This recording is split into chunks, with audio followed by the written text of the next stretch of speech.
Buenas noches. First, it is a great delight to be here. I am honored by Steve Sertelman, who asked me to curate this show. I am honored to do so with Ariane Kolb, and to have worked with Carrie Weber, who has been extraordinary in her support and advice. So, to get started, Poblet's pieces are a good starting point for this exhibit because they ask questions that resonate across its pieces, across time, across space. What is freedom to the inhabitants of Abel Barroso's Cuba-centered Caribbean? A map made of pencil shavings that in turn decorate the tourist throne, a common lounge chair. Leisure does not define Cuba and the Caribbean for those who live there. Rather, work, very hard work, daily work, lies behind every aspect of life, hidden deliberately and consciously from the tourist's view. After all, why would you go there if you really knew? Together, the works exhibited in Archives of Consciousness seek to reveal, share, and most importantly, heal the divides and denials that create Cuba's many hidden realities. The day-to-day experiences of Cuban citizens and the shared consciousness they have produced is normally hidden from us. They are hidden either because the component parts of Cuban realities are politically taboo and can't be discussed, or because the critical view they entail is so universally held among islanders that explaining them to uncomprehending others would inevitably diminish their ability to empower the cognizant and collective self. These works are thus deliberately crafted in the unique cultural codes that Cuban islanders have developed to talk about, criticize, or simply affirm the shared nature of their experience under a mostly unchanging political regime. However, while their primary audience remains indisputably Cuban and island-based, the art in Archives of Consciousness operates on a level of intimacy with every viewer. It aims to document not only what remains hidden from most outsiders' understandings of Cuba, but why it is hidden. Answers to the latter question are easy to find as you move from piece to piece, noting the common denominators and their role in projecting a visual intentionality despite the vast diversity of media, aesthetics, and apparent thematic purpose.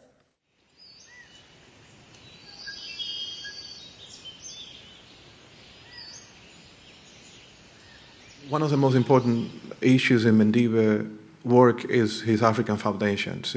We hyphenate Mendívier as an artist that his work is related with an African culture or Afro-African culture in the diaspora. Specifically, the Yoruba traditions is one of the fourth religion in Cuba. Mendívia he's searching for a language that he hasn't even found yet until today, that would allow him to understand that the Yoruba experience, the religious experience. That religious experience is complicated, it's messy, and because Cuba is in a very complicated historical crossroads, multiple cultures, multiple temporalities. They come together, political, a very dysfunctional place as a political space. All of these, he has to negotiate at the real time. It's almost like building an airplane when he's flying the airplane.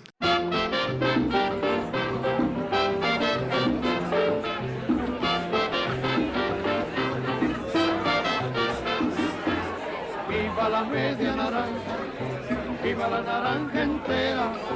Que vive el cómplice, que va por la carretera. Chiquita descolorida, jeje, ¿quién te quitó tu color? Dicen que el cojo cae con su promesa de amores. Viva la media naranja, viva la naranja entera. Born in 1971, Juan Roberto Diago is in many ways a child of the Cuban Revolution, someone who grew up and received all his education under the egalitarian policies of the Cuban socialist regime. Whereas Mendive started his artistic career in the midst of the euphoria of the revolution at a moment of enormous optimism, Diego came to age during the crisis of Cuban socialism in the 1990s, when the collapse of the Soviet Union pushed the island into a deep economic and social crisis. This was a moment marked by the ascendance and growth of a vibrant movement for racial justice and inclusion, not only in Cuba, but in Latin America.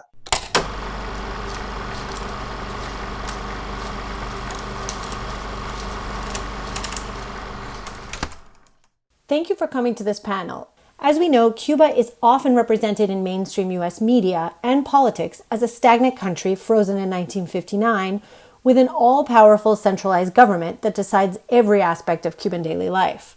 The majority of news on Cuba we hear in the US focuses directly on the two countries' relations. For example, we hear about Obama's 2014 opening of Cuba and Trump closing the country as if it were a box only handled by US policies. This way of looking at Cuba also makes the nation sound like it were not changing from within, with a vast array of international relationships across the globe. Instead, it appears isolated from news from the outside world. While some may still agree with that idea as a complete depiction of Cuba, there are many more Cubas that coexist. And here today we have three highly respected artists whose work in art, documentary, and fictional film reveal a dynamic Cuba that is changing from within. All presentations will show one thing that Cubans hold dear to their heart, that culture, in all of its manifestations, from film to dance, has remained a national right and is critical to national conversations. As a filmmaker, I've been involved in many different projects through their various stages. In the role of cinematography, I've had the opportunity to be an integral part of the creative process of many different types of movies and documentaries, all of which have been independent film. But the question is, what is an independent filmmaker in Cuba? What does independent mean in Cuba? Cuba is like a big farm. The Cuban government rules the country, and with it, it has the power over culture, ideology, budgets, and distribution.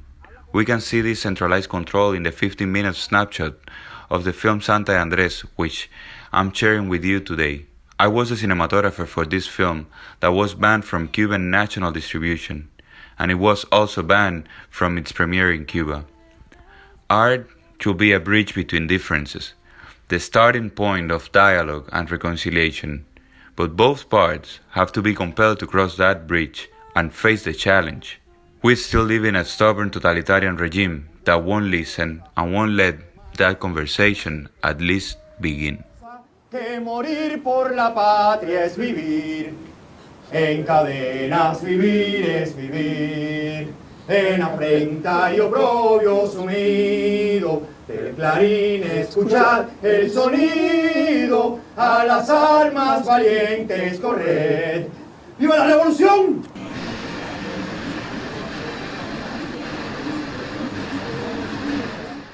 (1970–1999).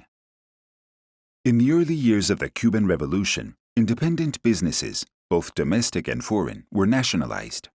Since then, goods and commodities have been managed by the government. The state has also controlled media broadcast and publication, including film and television, radio and print. For nearly a decade after 1959, there was little to no distribution of entertainment materials beyond what the government provided. In order to understand the contemporary Cuban phenomenon called el paquete semanal, one must look back more than 4 decades to the early 1970s, when the state's monopoly on cultural content saw its first challenge of the post-revolutionary period. Hi, my name is Julia Wiest, and I'm a New York-based artist. Since 2016, I've collaborated with Havana-based artist Nestor Cire, and we focused much of our work around the Cuban phenomenon known as El Paquete Semanal, or in English, the weekly package. El Paquete is a 1 terabyte media collection aggregated weekly and circulated throughout Cuba via in-person file sharing. It's often discussed as a response to the widespread lack of internet in Cuba, especially before mobile internet connectivity was expanded in December 2018, but it's more accurate to discuss El Paquete as an extension of decades of underground media circulation that came before it. Beginning in the early 1970s, independent media entrepreneurs established networks for the distribution of media outside of government control, because the state nationalized all media production, circulation, and broadcast shortly after the Cuban Revolution. These systems were used to sell and trade paperback novels, magazines, VHS, CDs, DVDs, and eventually digital media in a package known as El Paquete Semanal. Nestor and I created a one-year archive of the ephemeral Paquete in collaboration with its aggregators, and we also have produced bidirectional artistic content for the Paquete audience. In 2016, we worked with Cuba's first post-revolutionary advertising agency to create a short film explaining the Paquete to an international audience. These works have been exhibited internationally at museums and galleries in Queens, New York, Taipei, Taiwan, Gwangju, South Korea, Madrid, Spain, and of course, Havana, Cuba. Es el pueblo más culto del mundo, pero te controla la información. Te permite estudiar en las universidades y acceder a una información de máximo nivel con posibilidades para cualquiera, pero una vez que te gradúas, te digo, no puedes tener acceso a internet, no puedes tener acceso a los medios, no puedes ver otros materiales a través de antenas parabólicas y satélite. Es un poco abrirte el camino, abrirte tu espectro en tu formación para una vez que tienes que aprovechar todo ese aprendizaje, ponerte un muro, cerrarte una puerta o una ventana. La posibilidad de tener una sociedad orientada hacia el futuro depende de la capacidad de la gente de pensar. Mi nombre es Yaima Pardo Larré. Soy cineasta y videoactivista. Como artista y como ciudadana, mi compromiso es impulsar a una fase más plural, democrática y abierta de la sociedad cubana actual, donde se respeten y escuchen las preocupaciones de todos. Con mi trabajo me propongo defender el derecho de los cubanos a comunicar y recibir libremente información veraz, porque pienso que garantizar la participación de todos los ciudadanos es una condición imprescindible para la vida en democracia. Gracias precisamente a la democratización de las tecnologías, los cubanos podemos contar varios relatos de nuestro país. Internet ha puesto fin a esa limitación del único discurso y existimos en una Cuba más diversa, pero no menos perseguida. En Cuba, el que quiere contar un relato que se desmarca del orientado del poder sufre persecución, amenaza y cárcel, porque vivimos en un sistema mediático subyugado a los intereses del único partido, el comunista, que no responde a su ciudadanía, sino a sus propios intereses de perpetuarse en el poder. Con mi trabajo, quiero mostrar que el mayor enemigo del gobierno cubano es la realidad que ellos han creado.